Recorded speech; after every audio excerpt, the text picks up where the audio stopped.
Bismillahirrahmanirrahim. Suratu Yasin Makkiyah tunte surat Yasin Makkiyah. Au illa qaulahu maksudnya Makkiyah bangsa periode zaman Rasulullah tesih teng Mekkah. Au illa qaulahu kecuali dawuh Allah taala wa idza qila lahum anfiqu al ayat niku. Au madaniyatun utawa sebagian ulama darani surat Yasin bangsa napa? Madaniyah. Isnatan iku loro wa samanun lan 80 apane ayatan-ayat. Jadi surat Yasin kabeh berjumlah berapa? 82 ayat. Bismillahirrahmanirrahim Yasin. Ya semua ulama makna Yasin itu makna nama lain dari Rasulullah Muhammad Shallallahu Alaihi Wasallam. Meskipun secara ikhtiyat, secara hati-hati, mufassir biasanya bilang Allah a'lamu bimuradihi bi.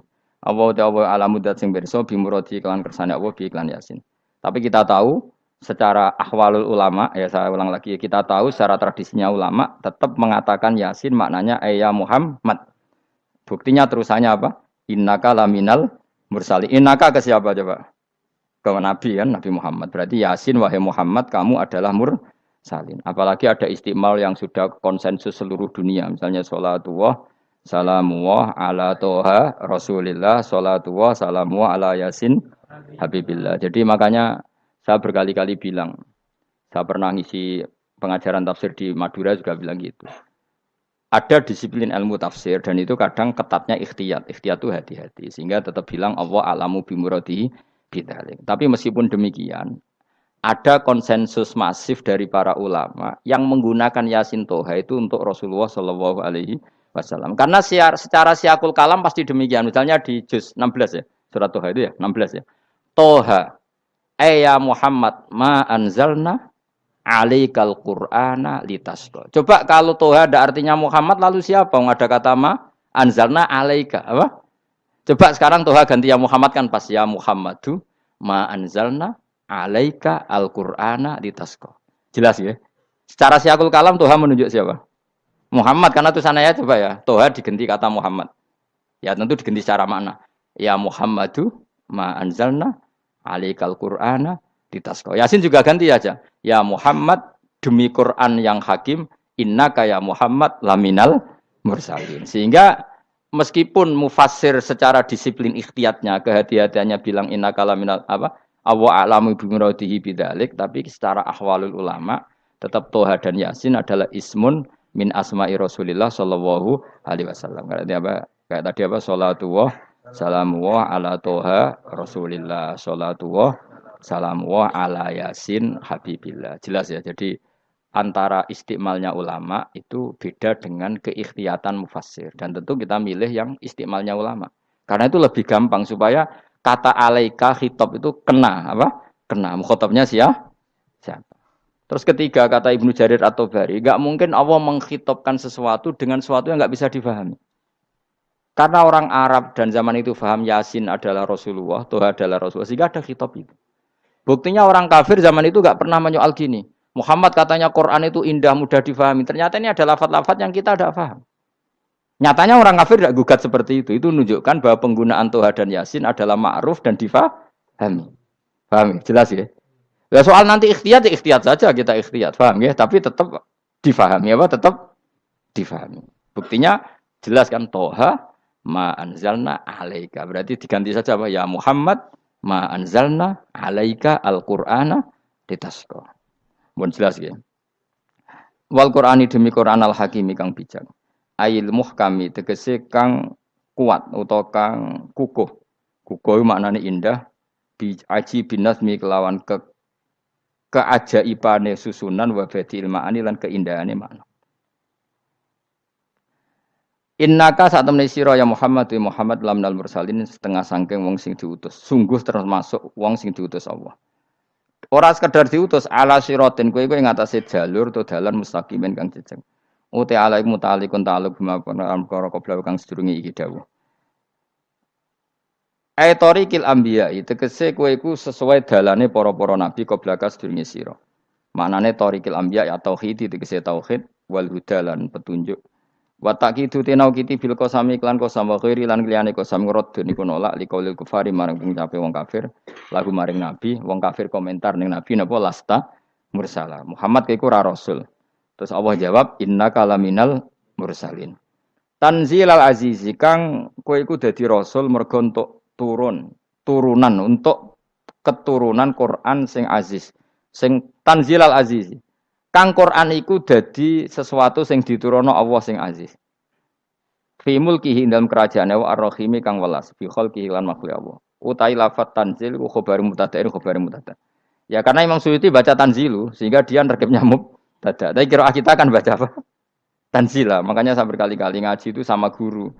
Imam Suyuti dia itu bacanya tanzilu, makanya dia nerkep jadi khabar. Sementara kira kita tanzila, maka kita nerkep jadi maf'ul mutlaq. Paham ya? Makanya kamu enggak usah bingung iki kok jadi khobar padahal macane tanzila. Utawa ora bingung mergo ora paham pilihane loro tok. Ya. Jadi yang jelas Imam Suyuti itu kadung milih rofa, makanya dia nerkep khobar. Paham ya tanzilu, makanya dia nerkep apa? Khobar. Kalau kita baca kan tanzila, maka itu maf'ul mutlak atau nyimpan kata amdahu. Ayil Qur'an itu kese Qur'an. Bi khabar mubtada'in muqaddarin. Apa sing kang aran tanzilul aziz ya Qur'anu tentu Qur'an. Qur'anu tujuane ditung dira supaya ngekeki peringatan sira bil Qur'an kauman ing kaum ta'alikun bitanzil. Maung dira kang ora dikeki peringatan sapa abahum bapak-bapak wong akeh elam yung zaru. Tegese ora dikeki peringatan sapa akeh fi zamanil fatra ing dalam zaman fatra. Ya jadi Quran itu gunanya ya membuat logika yang benar supaya orang itu menghindari kesalahan. Jadi menakut-nakuti itu kalau nggak harus tentang neraka, takut dari kesalahan, takut dari kebodohan. Kan kita juga takut kan punya pemimpin yang salah, takut punya kasus, takut kepleset. Ketakutan tidak harus dari neraka. Makanya saya berkali-kali bilang, saya sering dulu dinasihati Mbah Mun, hak, enak kepen alim, ojo sering maca tafsir, mari goblok dari Mbah Mun. Maksudnya mari goblok itu gini, mufassir itu manusia, kadang dia itu satu ayat umum, dia mendiktekan ke satu kasus, padahal kasusnya lebih umum. Makanya berkali-kali sama nani umpama ngene, contohnya ngene, karena nanti itu mengikat. Misalnya gini ya, saya ulang lagi ya. Ben gayamu kayak wong alim. Ini kan malam 23. Saya itu enggak pernah loh ngitung sengaja, tapi ini malam 23 kita insya Allah nginjak juz berapa? 23. Ini insya Allah barokah sekali. Tapi rasa Arab-Arab Lailatul Qadar, biasa wae. Ora kelas e, wis ben sing entuk Lailatul Qadar ben wali-wali wae, kene entuk cipratane wis napa cukup. Lah wong traweh arang-arang ya njaluk. Iya kalau kita mintanya dianggap Allah minta, kalau dianggap ngelama. Coba andekan kapasitas Anda itu RT, minta jadi presiden, itu ngelama apa doa? Tidak jawab saja. Ngelama. Jatah kamu untuk azab, kok jaluk Lailatul Qadar, itu ngelama apa Anda? Mestinya jalukmu orang untuk azab itu bagus. Paham ya? Banyak ulama diajak istisqa gak mau. Banyak itu ulama. Ayo istisqa kita karena sudah lama gak hujan. Kata ulama tadi, jatah kita ini kena hujan batu dari langit. Gak hujan batu sudah bagus, gak usah minta. Ulama macam-macam. Lah rai-rai ngene iki pantese entuk Lailatul Qadar apa entuk adab? Ayo jawab. Ayo. Ora entuk adab wis bagus. Yo dadi dongane ya Allah. Ampun jenengan siksa la tu'a khidna. La tu'a khidna maknane njuk Lailatul Qadar apa ora disiksa? Ya makam kita itu masih Robbana la tu'a khidna. Iku supaya gak disiksa innasina waktu ana kalau kita salah. Kowe kan gak kalau. Wah sudah salah. Jadi donga innasina akhtana sange apikane pangeran wae ditambahin kalau kita salah. Kalau kita kan sudah tidak kalau lagi sudah. Sudah jelas salah berkali-kali lagi. Mbok wong diisin. Njulak jaruk Lailatul Qadar gak diisin. Tapi ya oleh wong pangeran apian. Pangeran kan tapi misalnya pangeran ora aku luwe apian timbang aku. Jadi sowe disahno permintaan. Tapi gak dikabulno. Mau disahno tapi ora usah apa? Di sana itu iman jalin dan goblok piye meneh macam-macam. Makanya doa paling fair itu ya Rabbana dzalamna anfusana wa lam taghfir lana wa tarhamna lanakunanna. Makom kita itu di sepuro pangeran. Sing bener donga wong traweh-traweh lho ning Tuban ning Jogja wis bener apa innaka afuwun karim tuhibbul afwa fa'fu anna. Ora ana guru-guru kita donga ya Allah anilna lailatul qadar ya Allah ka ono saraku kiye kita ora ono ngajarno ngono ya Allah innaka afuwun karim tuhibbul afwa fa'fu anna. Jenengan kandat sing kathah nyepurane lan seneng nyepuro himpun jenengan sepuro. Iku wis bagus sudah. Sudah bagus. Ndelok lailatul qadar gresuk ndelok srengenge. Terus ndelok angin. Angger daerah Gunung Kidul banter terus ana-ana. Boy wong tahu diri, maksud kula nggih tetep minta Lailatul Qadar tapi tahu diri. Misalnya suwe bar sedekah, puasa bar salat 1000 rakaat terus utang mesti sahur ambek togo-togo sing mbok dolimi jaluki sepuro. Pas kowe tenan mergo ngrasa ora dolim nduk Lailatul Qadar. Tapi kira ngrasa ora dolim wis ujub sombong. Wong sombong ya ora berhak meraih. Lah terus piye Gus? Ora piye-piye biasa wae, pokok biasa wae. Makom kita kok ora kena adab itu sudah luar biasa.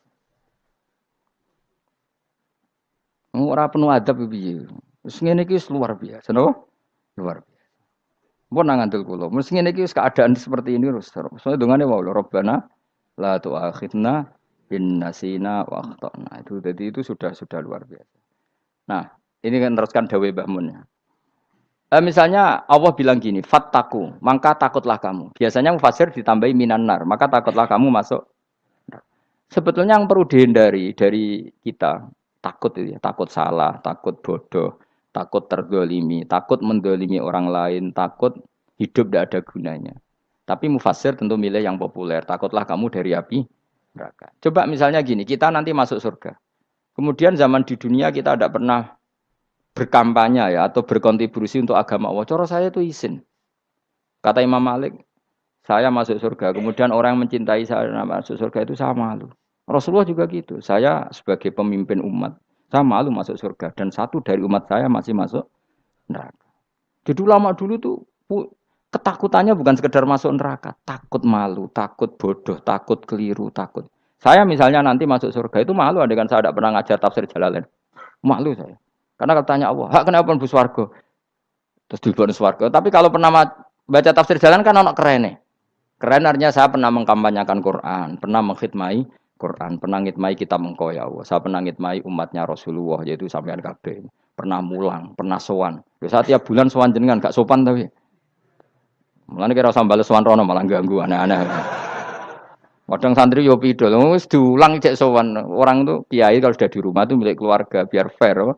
Bermulang cek assalamualaikum terus kiai ini kagok keluargane ku kapan? Boyo mikir bocah ora karo-karuan. Jadi seneng ya di ilmoni, napa seneng ya di ilmoni. Saya ulang lagi ya.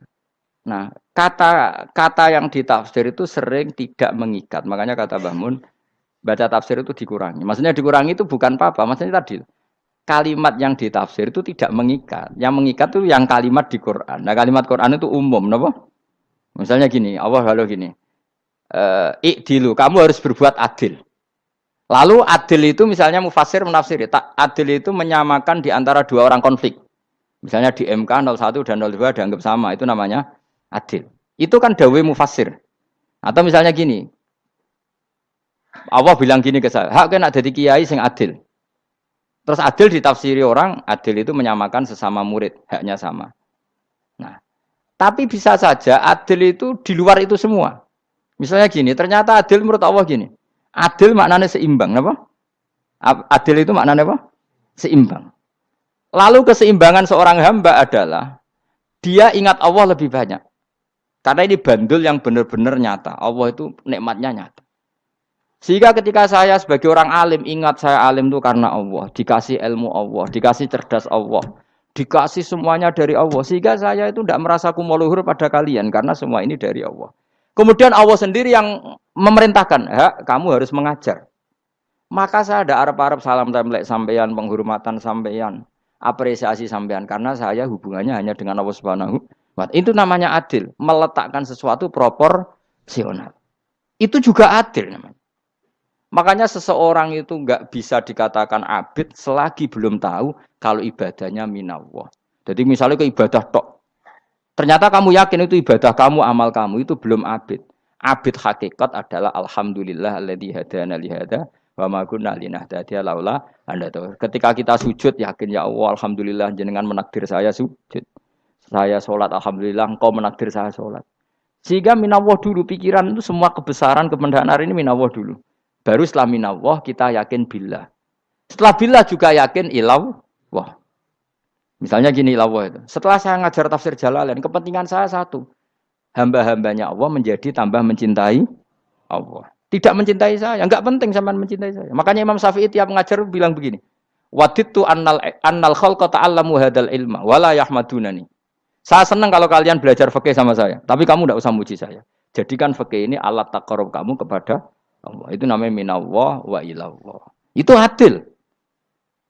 Tapi adil yang dijelaskan ulama beda-beda tadi. Ada mengatakan adil adalah proporsional antara murid, antara keluarga dan murid. Meskipun kamu senang mulang, jangan merantarkan keluarga, itu tidak adil. Itu kan versi, no? Maksudnya Mbah Mun, kamu jangan terjebak versi-versi dalam tafsir. Paham ya? Karena Allah hanya ngendikan i'dilu wa aqrabu. Paham ya? Tapi kan penjelasan adil ini orang versi. Paham ya? Ada yang nulis adil adalah meskipun mimpin masyarakat ya ingat keluarga.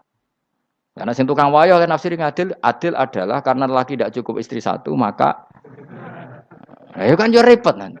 Tapi kalau kadung istrinya 3 atau 4, adil adalah harinya sama meskipun janda dan perawan.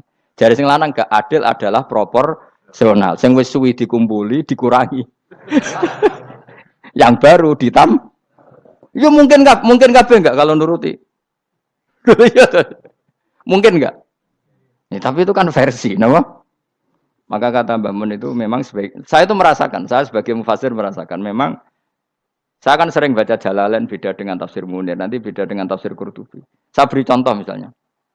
Dan kamu pasti salah jawab ini. Kalau kamu benar berarti ya alim tenan. Wa idza darabtum fil ardi falaysa 'alaikum junahun an taqsuru binas shalah. Orang kalau pergi itu boleh enggak ngosor salat? Enggak, jawab saja. Boleh kan? Ngosor salat itu apa? Misalnya salat asar 4 jadi berapa? 2. Kalau isya jadi 2. Kalau subuh? Enggak, sudah maju lah. Maghrib? Enggak, kan yang bisa dikosor hanya berapa? Yang rubaiyah, yang apa? Berarti kamu yakin antak suruh minas shalah artinya 4 jadi 2, yakin? Enggak, jawab saja. Yakin. Nah itu termasuk orang pinter ya. Berarti ilmu lagi sak trip. Ya? Sebetulnya kata Imam Qurtubi enggak. Ayat itu kan hanya bilang gini, kalau kamu bepergian maka kamu boleh menyendak sholat. Qasru itu memotong. Dari aturan yang dulu 4 menjadi 2. Sebetulnya tidak hanya itu tok. Aturan tidak boleh membawa najis menjadi boleh. Aturan harus tumak ninah menjadi tidak harus tumak ninah. Misalnya kamu sholat dalam keadaan perang, wajib tumak ninah apa boleh sambil lari-lari? Boleh sambil lari-lari. Boleh gak ketika perang kamu sholat sambil menghadap tidak ke kiblat? Boleh. Makanya antak suruh minas sholat maknanya apa? Jika kamu pergi, maka dalam konteks itu kan perang ya. Ayat itu memang konteksnya perang. In khiftum ayyaftinakumul ladzina kafar. Jika kamu dalam keadaan perang, maka boleh memangkas apa yang pernah wajib dalam aturan sholat. Paham ya? 4 menjadi 2. Keharusan menghadap kiblat menjadi tidak wajib. Membawa najis sholat sah enggak? Enggak kan? Tapi kalau dalam perang, kemudian pedang kamu ada najisnya, boleh dibawa enggak? Boleh. Jadi maknanya taksuru a'ammu min ayakuna qasra sholat wa a'ammu min ayakuna wajibati sholat yang sekarang enggak wajib. Semua itu namanya juga meringkas kewajiban. Berarti nak mana nih? Jika kamu dalam keadaan perang maka boleh memangkas sesuatu yang dulu wajib menjadi tidak wajib, yang dulu haram menjadi boleh. Tapi mufassir mencontohkan qasru sholat hanya 4 menjadi 2. Dong ya. Oh ya, nang alim ngono tenan wis dokter tafsir sah. Engko tak iki sudah dhewe. Tapi ora perlu orang lain ngakui. Jadi itu contoh kecil. Jadi mufassir karena kebetulan dia taunya hanya qasru salat itu 4 jadi 2, dia itu. Padahal di tafsir lain diterangkan qasru itu artinya menyingkat atau mencendak atau memangkas. Dulu wajibnya sholat itu nggak boleh bawa sesuatu yang najis. Tapi kalau sholat dalam keadaan perang dan pedang kamu ada darahnya, boleh nggak dibawa? Boleh. Bahkan Allah menyuruh dibawa. Dan boleh nggak madhep kiblat. Fa in khiftum farijalan auruk banat lagi fa idza amintum fadhkurullaha kama 'allamakum. Ketika keadaan aman baru sholat sesuai standar. Nah, berarti kan ada qasru sholat, ada pemangkasan aturan sholat. Kayak misalnya begini. Dalam keadaan normal, boleh nggak kamu motong pohon pisangnya tetangga tanpa izin? Nggak boleh kan? Tapi misalnya ada banjir bandang, kemudian kamu bisa selamat kalau motong itu. Wajib izin apa malah haram izin? Haram izin, harus kamu langsung potong. Karena kalau tanpa begitu kamu dan yang punya wajib meridhoi. Kalau nggak meridhoi disalahkan syarak malah. Paham ya? Jadi ini penyolongan yang wajib. Tapi nak sebab potong kayak ngelangi kan. Terus gedangnya mbok pangan lha iku berlebihan. Karena Allah memaklumi hanya untuk ngelangi. Jebule wis menisan lah itu di luar izin syariat apa? Di luar izin syariat. Itu melampaui batas itu. Syaratnya boleh itu ghairu baghiw wala adfamani turra itu darurat syaratnya ghairu baghiw wala dan tidak boleh melebihi batas. Ora ape ngetok gedange jupuk sik sing mateng dipangan terus diketok. Ora oleh. Paham jelas ya. Makanya kalau ngaji tafsir ya saya kan berkali-kali ada makna di tafsir Imam Suyuti saya tambahi umpamanya ini. Maksudnya umpama itu supaya contoh itu tidak mengikat. Jadi yang disebut beliau itu satu dari sekian potensi ribuan contoh. Ya kayak tadi misalnya antak suruh minas sholah. Itu umumnya ulama membayangkan qasrus sholat yang 4 jadi 2. Padahal enggak, maknanya meringkas aturan dari wajib menjadi tidak wajib. Bahkan sebagian aturan itu dikatakan haram, tidak haram. Itu tadi misalnya bawa najis atau teman kamu mau dibaca orang kafir. Terus kamu bilang, hei hati-hati. Itu tidak batal kalau dalam sholat siddatil khauf. Paham ya? Jelas? Semaju lah. Malam terlalu likur. Lailatul aku wis gumen mbek wong-wong bingung ora ilmune wong-wong. Ma ungzira abahum elam yung daru tegese ora den kei wedi sapa ngangge fi zamanil fatrah ing dalam zaman fatrah. Ya sama seperti ini. Orang tidak mendapat ingzar itu fi zamanil fatrah, zaman enggak ada rasul. Tentu tidak hanya itu tok. Ada rasul tapi orang itu jauh dari komunitas ulama. Itu juga termasuk orang yang tidak mengalami ingzar. Jadi tidak mengalami ingzar bisa di zaman fatrah. Atau sudah ada Rasul tapi dia jauh dari ulama atau jauh dari komunitas Islam. Itu juga komunitas yang tidak mengalami ingzar. Fahum mengkote wong akeh kaum iku khafidun lali kabehane imani sing iman parustilan bener. Ya, contoh paling gampang itu nak dawuh yai mesti bener itu loh. Kalau kamu ngaji tafsir Jalalain ya Yuhannasu budu rabbakum. An-nasu biasanya tafsirikan kufaru Mekah. Napa? Padahal di situ nas semua manusia apa kafir Mekah?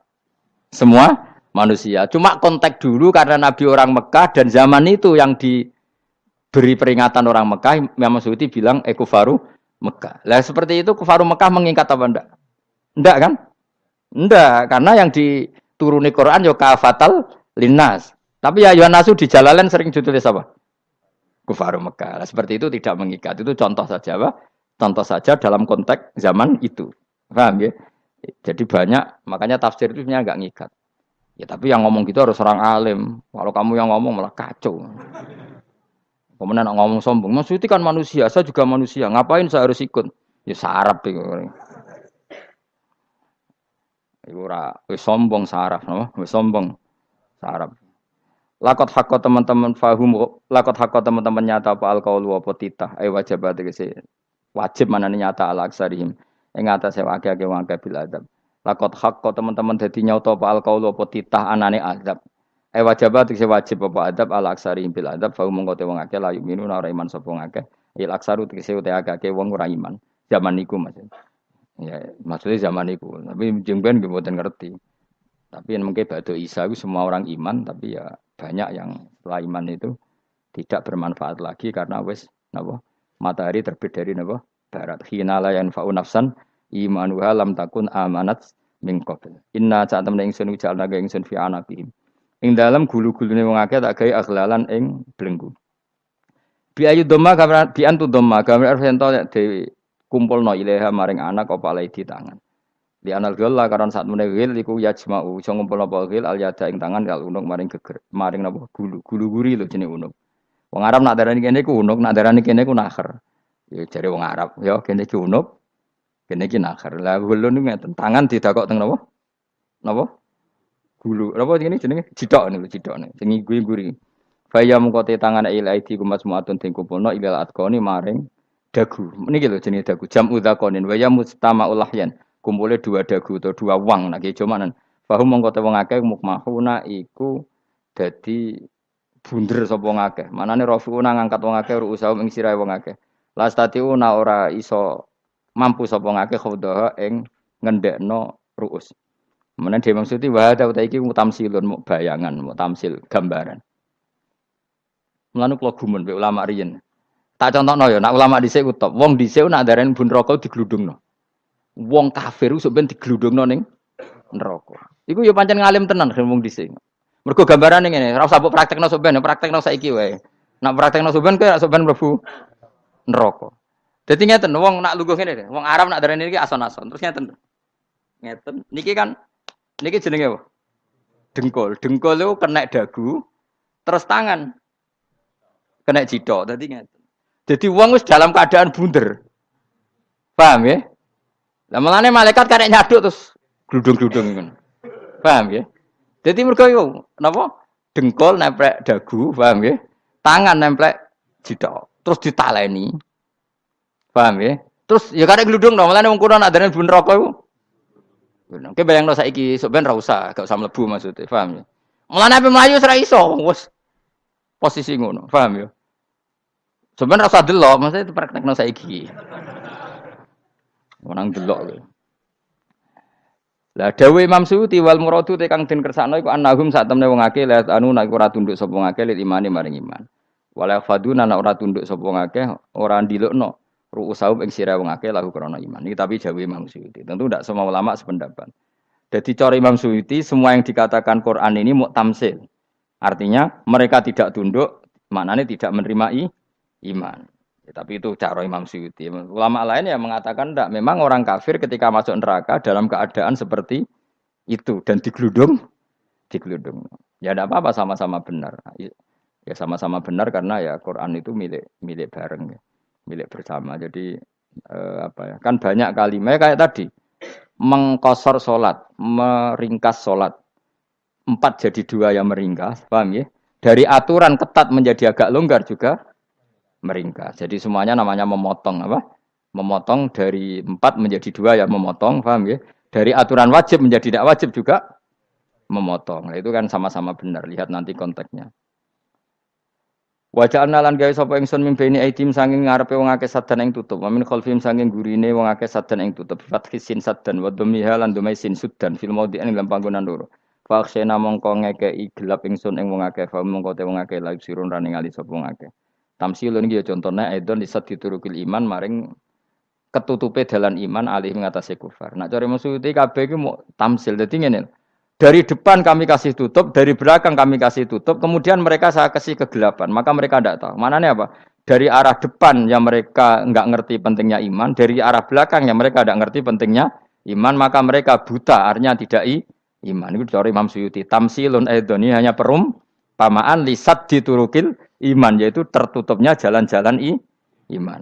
Tapi ulama lain mengatakan ya enggak. Memang pernah ada peristiwa di mana orang kafir ngepung Rasulullah dan mereka dari depan matanya dihalangi, dari belakang dihalangi, sehingga ketika Rasulullah keluar mereka tidak melihat.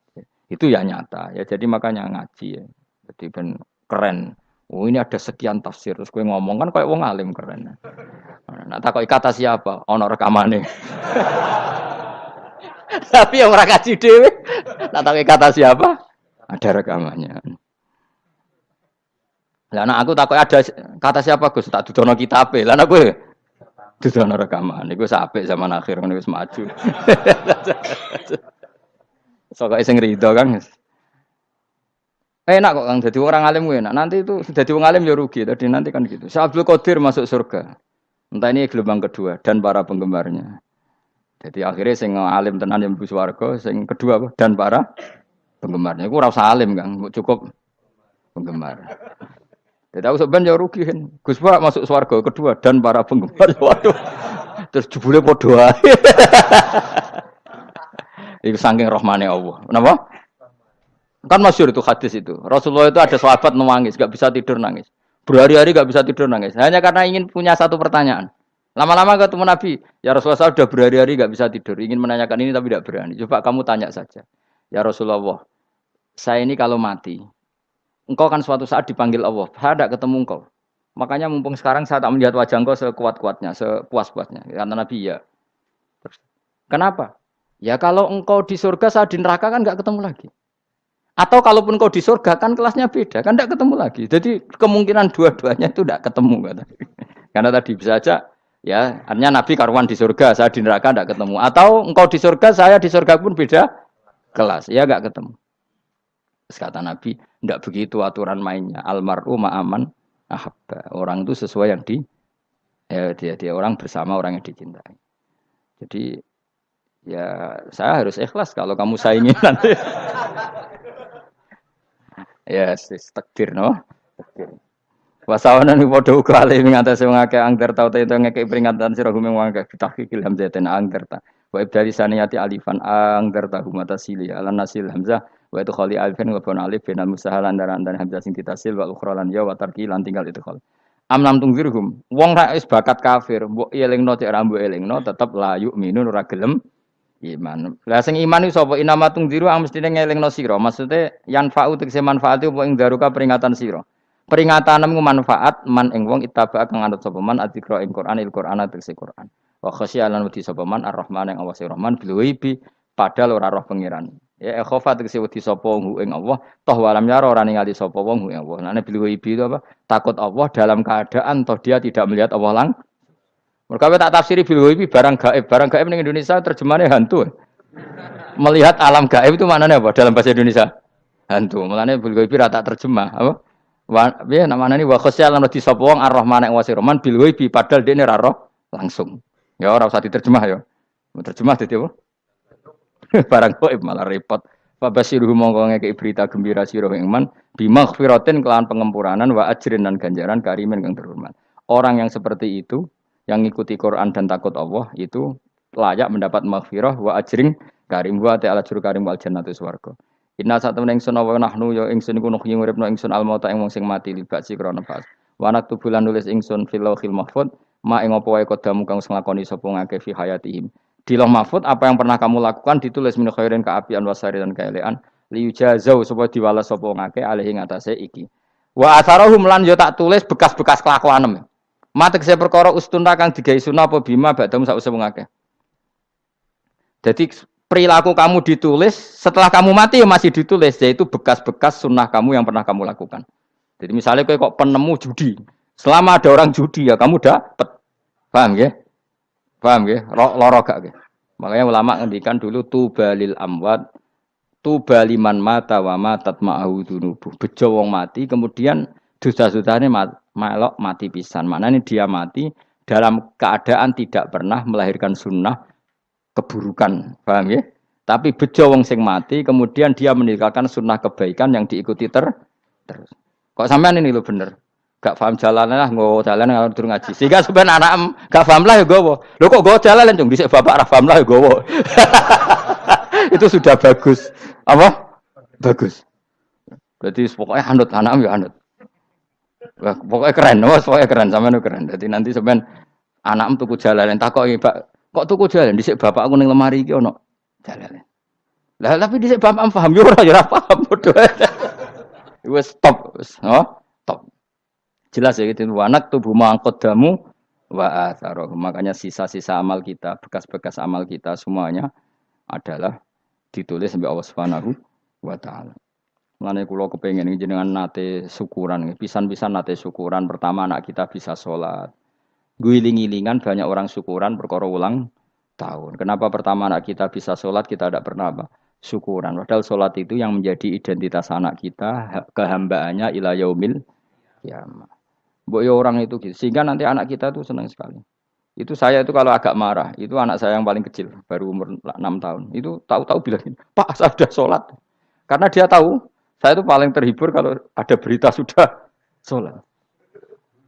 Jadi itu penting supaya orang itu tahu orientasinya bapak itu sholat. Jadi jangan sampai terus anak kita kalau ulang tahun syukuran, tapi pas sholat kita dingin-dingin saja. Lama-lama anak kita berperasaan sholat itu tidak penting. Buktinya apresiasi bapak biasa saja. Itu contoh kecil. Sehingga nanti tertanam, anak kamu tertanam, nanti cucu kamu tertanam. Jadi itu namanya asar apa? Asar. Jadi harus seperti itu. Jadi ya itu namanya asar. Makanya Nabi Ibrahim nggak berani minta uang sama Allah. Minta rezeki gak berani. Tapi kalau dia menyebut sholat dulu baru berani. Rabbana liyuqimus sholat faj'al afidatam minan nas tahwi ilaihim warzuqhum. Kata Ibrahim, supaya mereka kuat sholat ya Allah. Enggak apa-apa kamu kasih makan. Supaya kuat sholat. Karena kalau Nabi Ibrahim hanya berdoa, ya Allah kasih mereka makan. Nak digo zina, go demenan, go judi. Nabi Ibrahim melok dosa. Makanya dimulai Rabbana liyuqimus sholat. Supaya mereka kuat sholat ya Allah. Enggak apa-apa mereka kasih makan. Jadi supaya ini sholat jadi pokok. Kenapa kita makan? Supaya kuat sholat. Andai kan Ibrahim hanya berdoa supaya kasih makan mereka. Kemudian kekuatan itu dipakai maksiat. Ibrahim kan ikut dosa. Itu sirinya kenapa doanya Robbana liyuqimus sholat ya. Jadi kata liyuqimus sholat didahulukan apa? Supaya mereka kuat sholat. Maka kasihlah makan, kasihlah rezeki. Jadi supaya sholat jadi pusat orientasi. Itu harus dilatih. Ya tentu kamu ngelatihnya sidik-sidik. Wong anak esopo kan gitu. Tapi ini kan cerita aja. Maksudnya orangnya biasa wae. Maksudnya biasa wae. Maksudnya itu mau cerita. Kue gelo ya monggo. Terus mutung ra ngaji ya monggo, gampang. Kue ra ngaji, aku golek murid kok kue gampang. Kue golek guru kaya aku kangelan. Ya maksudnya sing gelem ngalah teko ini kan. Oh, liyane larang kang nyewane. Wa asarohum lan bekas-bekasnya mereka. Makanya ketika Ahmad bin Hambal itu ahli hadis karena selagi riwayatnya dia dipakai orang tahu Rasulullah itu karena ahli hadis. Bener sing paling hebat tentu qala Rasulullah. Tapi apa artinya qala Rasulullah kalau enggak diriwayatkan ulama sampai kita. Tapi apa artinya sampai kita nak gak ono sing ngalahi maca ngene iki. Mburohno maca ngene. Paham nggih? Ayo jajal ketu kitab Musnad Ahmad. Nak ra roh gubedi larang ngono tok. Mergo ora ono sing maca ora roh isine, paling kenangane apa? Gudi larang. Tapi baru kayak nasi mojo kemudian bisa. Ini juga asar. Sebenarnya kau oleh niru, nak aku mati ngorek jalan. Oleh niru. Tapi ojo niru sesate. Kau nang jadi karu-karuan. Jadi Imam Suyuti loh. Tafsirku udah di ngono. Udah dirusak kabeh. Wa atharahum mastun nabihi ba'dahu. Bahwa kalau suwun gitu dilatih, kalau anak-anak sampean mulai bisa sholat, tunjukkan kalau anda senang lewat syukuran atau lewat apa. Ya harus besar-besaran. Tunjukkan kalau kamu mengapresiasi secara senang, karena itu identitas kita. Apa identitas kita? Wa kullasain lan ing saben-saben perkara. Nasobahu bi fi'lin fasir utawa nasbuhu ta nasabe lafat kullasain bi fi'lin lan fi'il yufasir. Nasbuhu ta nasabe lafat kullasain bi fi'lin lan fi'il yufasiru kang nafsiri ing fi'il apa dawuh ahsainahu. Ahsaina kullasain ahsai. Nah, berarti namanya wa kullasain lan ngitung ing saben-saben perkara. Wa kullasain lan ingsun ngitung ing saben-saben perkara. Maknane ahsaina tegese ngitung ingsun ing sa. Ndobat nau tegese ngitung ingsun ing sa fi imamin ing dalam catatan utawa ing dalam kitab induk. Imam ku maknane kitab induk mubinin kang jelas. Kitabin tegese kitab bayin kang jelas. Wa al kitabul bayin iku Allahul mahfuz.